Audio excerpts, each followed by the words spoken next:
जय हिंद, वंदे मातरम। साथियों, एग्जाम सूत्र पॉलिटी के इस ऑनलाइन प्लेटफॉर्म पर आप सभी का स्वागत है। साथियों, आज के इस वीडियो में हम पढ़ने वाले हैं भारतीय संविधान का भाग 1, जिसका विषय है संघ और उसका राज्य क्षेत्र या the union and it's territory. इस भाग से पहले कई सारे प्रश्न परीक्षाओं में पूछे गए हैं।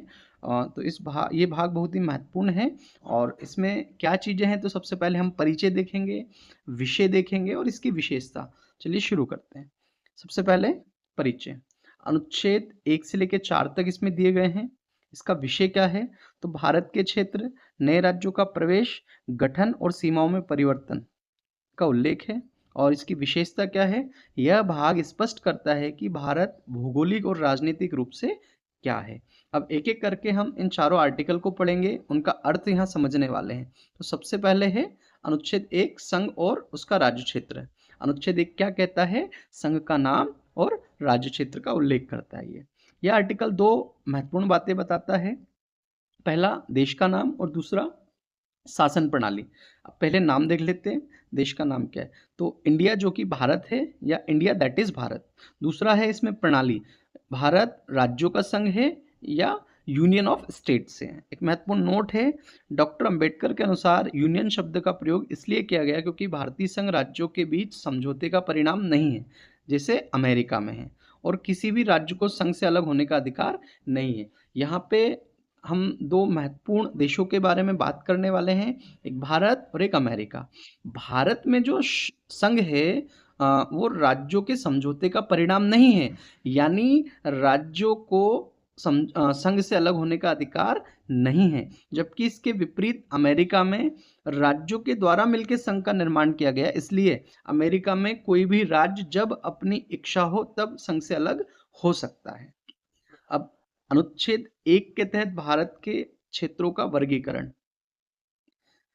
भारतीय क्षेत्र का वर्गीकरण जो है, ये 3 भागों में किया गया है। पहला राज्यों के राज्य क्षेत्र, दूसरा संघ राज्य क्षेत्र यानी कि केंद्र शासित प्रदेश, और तीसरा ऐसे क्षेत्र जो भविष्य में भारत सरकार द्वारा अधिग्रहित किए जाएं। तो इसमें 3 तरह के क्षेत्रों का उल्लेख मिलता है।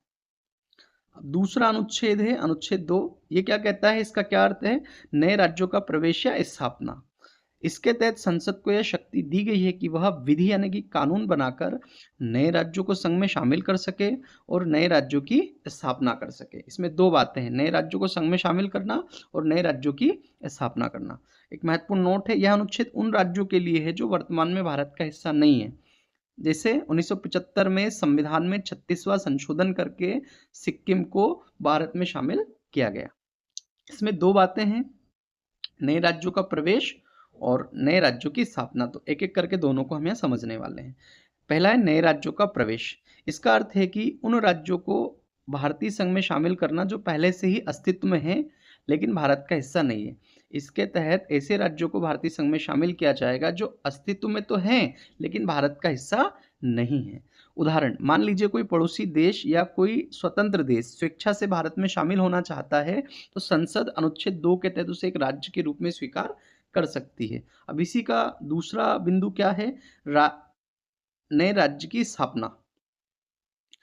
इसका अर्थ है उन क्षेत्रों को राज्य के रूप में स्थापित करना जो पहले से अस्तित्व में नहीं थे या जिन्हें भारत ने किसी समझौते, युद्ध या संधि के माध्यम से प्राप्त किया है। अब इसमें उन क्षेत्रों को शामिल किया गया है जो पहले से अस्तित्व में नहीं थे राज्य के रूप में, और भारत समझौते के तहत, युद्ध या संधि के तहत किसी क्षेत्र को प्राप्त करता है तो उसे भी अनुच्छेद 2 के तहत राज्य बनाया जाएगा। इसकी प्रक्रिया क्या है, जब भारत किसी नए भूभाग को अधिग्रहित करता है तो संसद कानून बनाकर उसे नए राज्य के रूप में स्थापित कर सकती है। अगला है अनुच्छेद 3। ये क्या कहता है, नए राज्यों का निर्माण और वर्तमान राज्यों के क्षेत्रों, सीमाओं या नामों में परिवर्तन। यह संसद को आंतरिक पुनर्गठन की शक्ति देता है। संसद किसी भी राज्य के साथ निम्न कार्य कर सकती है। पहला, दो या अधिक राज्यों को मिलाकर नया राज्य बनाना। दूसरा, किसी राज्य का क्षेत्र घटाना या बढ़ाना। तीसरा, राज्य की सीमा में परिवर्तन। और चौथा, राज्य के नाम में परिवर्तन। अनुच्छेद 3 के तहत भारतीय संसद निम्न कार्य कर सकती है राज्यों के संबंध में। पहला, दो या अधिक राज्यों को मिलाकर नया राज्य बना सकती है। दूसरा, किसी राज्य का क्षेत्र बढ़ा या घटा सकती है। तीसरा, राज्य की सीमा में वो परिवर्तन कर सकती है, और चौथा राज्य के नाम में परिवर्तन कर सकती है। जैसे एक राज्य का नाम था उत्तरांचल, उसका नाम बदल के उत्तराखंड कर दिया गया, और भी कई राज्यों के नाम बदल के जो है परिवर्तन किया गया है नामों में। इसकी शर्तें क्या है, कंडीशंस क्या है?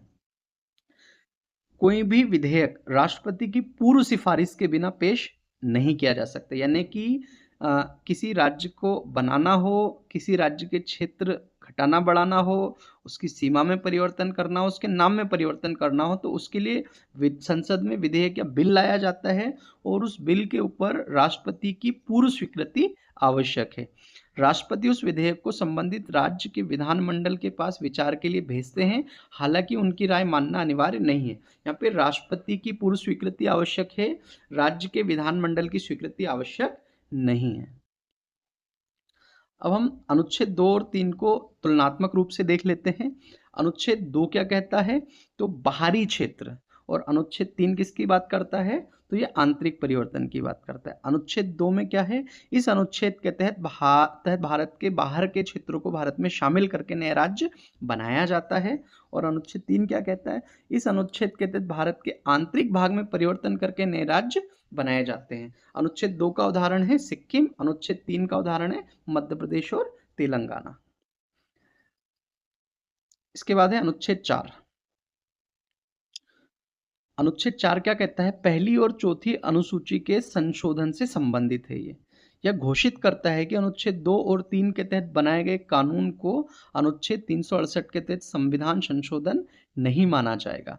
इसका अर्थ है कि नए राज्यों का निर्माण या सीमा परिवर्तन साधारण बहुमत से किया जा सकता है। यानी कि अनुच्छेद 2 और अनुच्छेद 3 के तहत यदि कोई राज्य बनाया जाता है, तो उसके लिए अनुच्छेद 368 के तहत संविधान संशोधन की आवश्यकता नहीं है। उसे एक साधारण बहुमत के आधार पर ही राज्य बनाया जा सकता है। आज़ादी के समय भारत को 4 स्टेट्स में बांटा गया था, state A, state B, state सी और स्टेट डी। लेकिन यह व्यवस्थित आधार पर राज्यों का गठन नहीं था। राज्यों का व्यवस्थित आधार पर गठन करने के लिए भारत सरकार के द्वारा जून 1948 में धर आयोग का गठन किया। और धर आयोग ने क्या सिफारिश की? तो भाषाई आधार पर राज्यों के गठन का विरोध और प्रशासनिक सुविधा के आधार पर गठन को प्राथमिकता।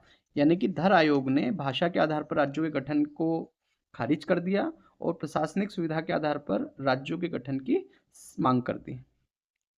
अब धर आयोग सही कह रहा है या नहीं कह रहा है, इसके निर्णय की जांच करने के लिए दिसंबर 1948 में जेवीपी समिति का गठन किया गया। जेवीपी समिति में 3 लोग थे, जे से जवाहरलाल नेहरू, वी से वल्लभ भाई पटेल और पी से पट्टाभी सीतारामैया। अब जेवीपी समिति ने क्या कहा? तो जेवीपी समिति ने कहा, भाषा के आधार पर राज्यों के गठन को खारिज किया और प्रशासनिक सुविधा को प्राथमिकता दी। इसने धर आयोग का समर्थन किया। यानी कि धर आयोग जो कह रहा है कि भारत में भाषा के आधार पर राज्य गठित नहीं होना चाहिए, भारत में प्रशासनिक सुविधा के आधार पर राज्यों का गठन किया जाना चाहिए।